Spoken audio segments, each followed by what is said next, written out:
God bless you, my brothers and sisters. We are continuing in our 40 Days of Decrease series. Today, we are fasting from formulas, and our scripture text is John chapter 19, verses 1 through 6. I want to encourage you, as always, to read through those scriptures as you prepare to center yourself on this heart fast for today. Formulas promise certainty. They give us predictable steps and reliable outcomes and some sense of control. But in faith, formulas often appear as shortcuts. If I do this, God will do that. They begin as tools for understanding, but can quietly replace trust with technique. And Lent invites us to examine where faith has shifted from relational dependence to mechanical expectation. Today confronts our attachment to formulas and asks whether our reliance on method has eclipsed obedience to God's leading. Formulas are rigid patterns that we use to manage God rather than respond to Him. Spiritually, formulas reduce faith to repeatable actions stripped of discernment. They offer comfort when uncertainty is high, but they also limit responsiveness to what God is doing in the moment.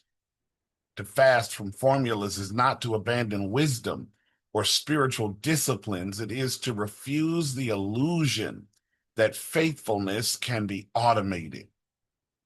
This fast calls us back to attentiveness, to prayerful discernment, and obedience that listens before acting. John records in John chapter 19, verses 1 through 2, then Pilate took Jesus and flogged him, and the soldiers twisted together a crown of thorns and put it on his head and arrayed him in a purple robe. This scene is charged with violence and mockery. Power is exercised through force, ritual, and spectacle, systems designed to achieve submission. Pilate presents Jesus to the crowd in verse 5, saying, "Behold the man." It's an ironic declaration. Pilate believes he's managing the situation through a sequence of actions: punishment, presentation, appeal to sympathy, but the formula fails. The crowd responds not with restraint. They're not shaken by a beaten Jesus. They demand crucify him in verse 6. Jesus resists every attempt to be reduced to a formula.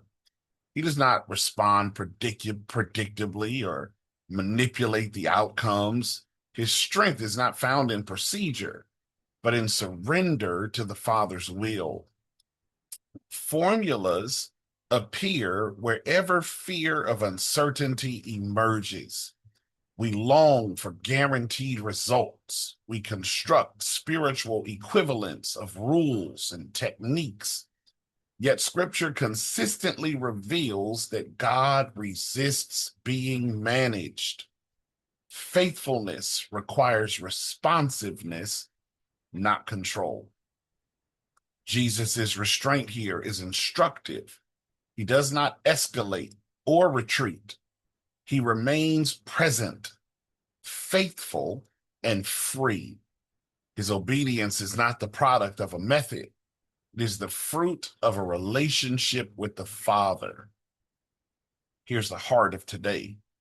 Formulas create false security, but obedience requires trust. Say it again. Formulas create false security, but obedience requires trust. When faith becomes transactional, sensitivity to God's Spirit always diminishes. Jesus teaches us that true strength does not lie in predictable outcomes, but in faithful submission, even when the outcome is unknown. Lent dismantles spiritual shortcuts. It exposes where we've substituted formulas for faith and routines for relationship. By fasting formulas, we practice asking God what faithfulness looks like today, here, now, in this very moment. This fast retrains us to listen before we act and to trust God beyond our need for certainty. Today's fast invites flexibility and attentiveness.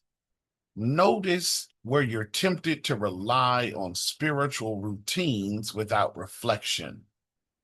Ask whether habit has replaced listening. Where have you stopped pausing to listen to God because your habit says this is what he would say? Your habit says this is what he wants me to do. That's the fast for today.